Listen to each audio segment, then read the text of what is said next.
할렐루야. 153 저녁기도에 오신 여러분들을 주님의 이름으로 환영하고 축복합니다. 날씨가 점점 무더워지고 있죠. 아침에는 쌀쌀하고 낮에는 덥고 기온차가 심합니다. 건강 유념하시고 강건하여서 기도하는 일에 또한 예배드리는 일에 신앙생활하는 일에 어려움 없기를 간절히 바라겠습니다. 오늘도 하나님의 말씀 보도록 합니다. 마가복음 1장 1절에서 5절 말씀까지 보겠습니다. 마가복음 1장 1절에서 5절 말씀입니다. 우리 같이 한 목소리로 다 함께 봉독하도록 하겠습니다. 시작. 하나님의 아들 예수 그리스도의 복음의 시작이라. 선지자 이사야의 글을 보라. 내가 내 사자를 내 앞에 보내노니 그가 내 길을 준비하리라. 광야에 외치는 소리가 있어 이르되 너희는 주의 길을 준비하라. 그의 오실 길을 곧게 하라. 기록된 것과 같이 세례 요한이 광야에 이르러 죄 사함을 받게 하는 회개의 세례를 전파하니 온 유대 지방과 예루살렘 사람이 다 나아가 자기 죄를 자복하고 요단강에서 그에게 세례를 받더라. 아멘. 요즘은 서로 소식을 전할 수 있는 어떤 도구라든지 마케팅이 잘 발달되어져 있습니다. 인터넷을 통할 수도 있고요. 또 마음만 먹으면 외국에 있는 가족들과도 얼굴로 화상통화도 가능한 시대이죠. 하지만 여러분, 불과 몇십 년 전만 해도 그렇게 소식을 전할 수 있는 매개체들은 거의 없었어요. 그죠? 유일한 수단이 뭡니까? 편지 정도였습니다. 시집간 딸을 기다리는 어머니의 간절한 기다림이나 또 군대 간 아들의 그 편지를 기다리는 이 어머님의 간절함이나 외국에 돈 벌러 간 남편의 편지를 기다리는 어떤 세대의 간절함이나 먼 곳으로 시집가 버린 큰 누나의 편지를 기다리는 이 막내의 간절함 등 그 간절함을 우리 모두는 다 경험해 보아서 알고 있을 거라고 생각됩니다. 동구박에서 나가서 편지를 기다릴 때의 그 기다림과 설렘, 그리고 편지를 받았을 때의 그 기쁨, 이로 말할 수가 없을 것 같습니다. 저도 군대에 있을 때 가장 기다렸던 것이 이제 청년부에서 이렇게 돌림 편지라고 하죠. 돌림 편지를 이제 돌려서 이렇게 한 달에 한 번씩 이렇게 보냈던 적이 있습니다. 그런데 청년부에서 무슨 깊은 어떤 행사가 있어서 이런 돌림 편지 행사를 하지 못해서 보내지 못하면 참 서운할 때가 지금 그지 없었습니다. 그렇게만큼 이렇게 멀리 떨어져 있을 때 편지만이라도 그러한 위안이 되는 그러한 경험을 해봤던 것 같습니다. 이 편지를 받는 사람들에게는 이 편지라고 하는 것이 어떻게 보면 복된 소식, 기쁜 소식, 복음이랑 다를 바가 없을 것 같다라는 것이죠. 그런데 사람들이 사람에게 전해주는 소식이 아무리 기쁘고 아무리 설렌다 하더라도 그 소식이 주는 기쁨은 영원하지 못하죠. 불과 길어봐야 며칠 정도 갈 뿐입니다. 그리고 사람이 사람에게 전하는 소식은 항상 복음 같은 기쁜 소식이 될 수는 없습니다.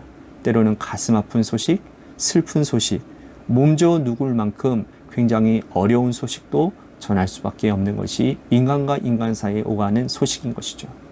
하지만 하나님께서 우리 인간에게 주시는 소식은 복된 소식이요, 참으로 기쁜 소식입니다.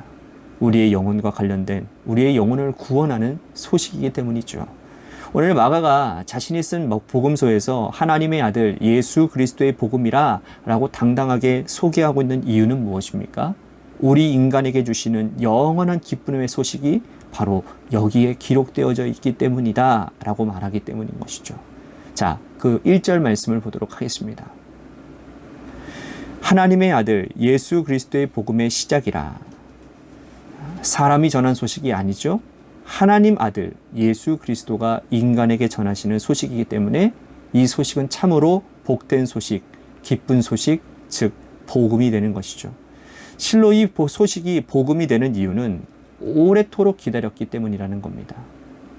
인류는 이 땅에 생겨난 이후부터 바로 복음을 기대했고 메시아를 대망했습니다. 길게 보면 아담과 하와가 선악과를 따먹고 에덴 동산에서 쫓겨난 이후부터 그들은 메시아를 기다렸죠. 죄짓고 쫓겨난 아담과 하와에게 하나님은 가죽옷을 지어 입히셨습니다. 가죽옷이 생겨나기 위해서는 누군가가 반드시 죽어야 되는 것이죠. 하나님께서는 아담과 하와에게 가죽옷을 지어 입히심으로 대속의 죽음을 이미 그들에게 보여주셨습니다. 짐승이 죽어서 너희들의 수치와 부끄러움을 가리는 것처럼 장차 나의 아들 예수 그리스도를 보낼 터인데 그가 죽어서 오고 올 모든 인류의 죄를 속죄하고 그 부끄러움을 가리우게 될 것이다. 원시복음이라고 얘기하죠. 거기서부터 시작된 이 메시아를 기다렸던 그 기다림은 짧게는 이사야 선지자의 예언으로부터 예수님 오실 때까지 약 700여 년의 기다림으로 이어집니다. 이사야 선지자는 구체적으로 메시아 대망을 표현했습니다. 메시아가 오시면 우리에게 이런 일들이 일어날 것이다. 메시아가 오시면 우리는 이러한 세상에 살 것이다. 그분이 오시면 우리는 이렇게 복받을 것이다. 이사야는 자신이 쓴 서신에서, 자신이 쓴 예언서에서 메시아에 대해서 구체적으로 기록하고 있습니다. 그렇게 기다렸던 예수 그리스도가 이 땅에 오셨으니 여러분 어찌 복음이 아닐 수가 있겠습니까? 오늘 마가는 예수님께서 오신 이 복음이라고 하는 사실을 좀 더 구체적으로 설명하고 있습니다. 4절 말씀 보십시오. 세례 요한이 광야에 이르러 죄 사함을 받게 하는 회개의 세례를 전파하니. 복음은 죄 사함을 허락하고 죄를 사해 주시는 것이 바로 복음이라는 거예요. 세례 요한은 자신에게 나아오는 모든 사람들에게 죄 사함을 선포했습니다. 죄를 용서받고 너희들의 죄가 회개해야 세례를 베풀 것이다 라고 말씀을 하셨습니다. 그러므로 복음은 곧 죄를 용서받는 거예요. 죄는 인간이 노력해서 용서받을 수 있는 것이 아닙니다. 세상살이 하다가 보면 인간이 노력해서 얻을 수 있는 것이 있고 인간이 아무리 노력을 해도 얻을 수 없는 것이 있습니다. 그것이 바로 죄 용서, 죄 사함은 그 중에 가장 난이도가 높은 것이라고 할 수 있죠. 아무리 노력해도 사람은 죄의 문제에서 떠날 수가 없는 것입니다. 나는 죄 짓지 않아야지. 내가 앞으로 결코 내가 죄 짓지 않고 하나님 앞에서 정결하고 진실하게 살아야지 라고 결단하고 다짐해 보지만 사실 그렇게 사는 것이 쉽지만은 않습니다. 행위로서도 죄를 짓지요. 내 손이 죄를 짓고 발이 죄를 짓고 생각이 죄를 짓습니다. 마음속 깊은 곳에서부터 죄의 욕망이 계속해서 올라옵니다.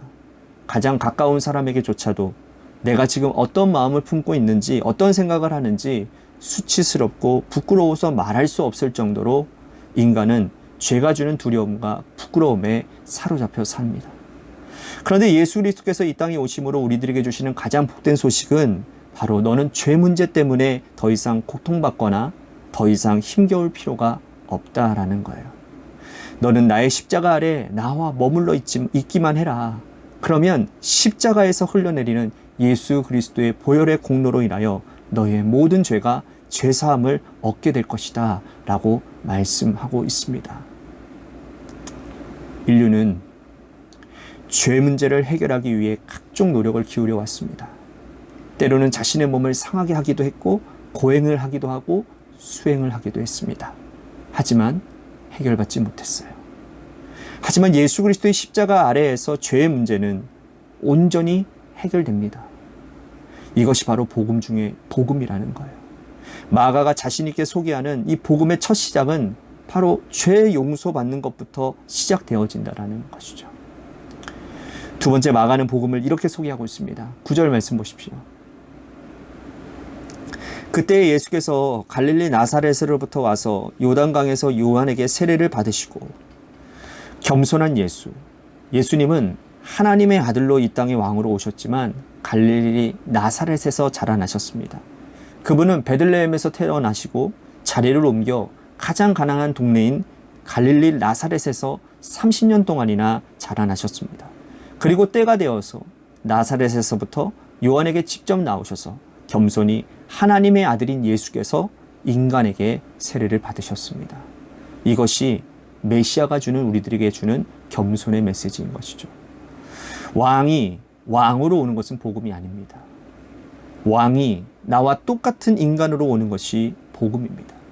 사람들은 생각하기를 정말 그가 메시아라면, 정말 그가 왕 중의 왕이라면 로마 황제의 아들 정도로 태어나서 이 땅을 군림해야 되는 거 아니냐, 이 땅을 마음대로 바꿔야 되는 거 아닌가라고 생각할 것입니다. 하지만 우리의 생각과 예상과는 달리 예수님께서는 가장 가난한 동네 베들레헴과 그리고 나사렛에서 자라나셨습니다. 식민지 나라 팔레스타인 유대 땅에 태어나신 거죠. 이것이 예수님이 우리에게 보여주신 복음의 모습이라는 거예요. 그분은 죄가 없었지만 죄 있는 인간에게 직접 가서 머리를 숙이고 세례 요한에게 세례를 청하시고 세례를 받으셨습니다. 복음이란 그런 것입니다. 하늘이 땅이 되는 것이고 복음이란 바로 이렇게 우리에게 겸손하게 임하는 것이죠. 우리는 이렇게 복음을 받은 자로서 복음을 전할 수 있습니다. 죄사함의 복음을 우리가 받고 죄 용서 받았기 때문에 우리도 죄의 용서를 선포할 수 있는 것입니다. 아직까지 죄사함을 얻지 못한 자들에게 복음을 들고 나가서 너희들이 그토록 고민하고 힘겨워하는 죄의 문제에 빠지지 말고 매여있지 말아라. 그리고 예수님의 복음을 전파하는 자가 우리는 되어야 할 것입니다. 또한 우리도 겸손을 실천할 수 있습니다. 겸손하게 나아가 겸손하게 말하고 겸손하게 행동하는 자가 되어서 겸손을 직접 실천할 수 있습니다. 우리는 복음을 받는 자로서 복음을 실천하는 하나님의 복음의 메신저가 될 수 있다라는 말씀입니다. 또한 마가는 우리에게 복음을 이렇게 설명하고 있습니다. 12절과 13절 말씀 보십시오. 성령이 곧 예수를 광야로 몰아내신지라 광야에서 40일을 계시면서 사단에게 시험을 받으시며 들짐승과 함께 계시니 천사들이 수종들더라. 예수께서 광야에 계신 것과 또 예수님께서 사단에게 시험을 받으신 것이 우리에게 복음이 된다는 거예요. 왜냐하면 우리는 인생길을 가다 보면 광야 같은 세월을 걸어야 할 때가 많이 있기 때문이죠. 하나님의 아들이신 예수님께서도 광야길을 걸어가셨기 때문에 우리가 광야길을 걷는 것이 낯설지 않고 외롭지 않은 것입니다.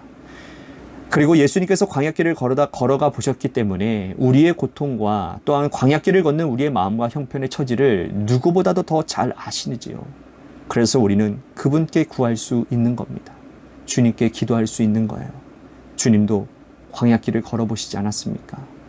그러니 지금 제가 걷고 있는 이 광야길을 하나님, 예수님 얼마나 힘겨운지 얼마나 고통스러운지를 아시죠.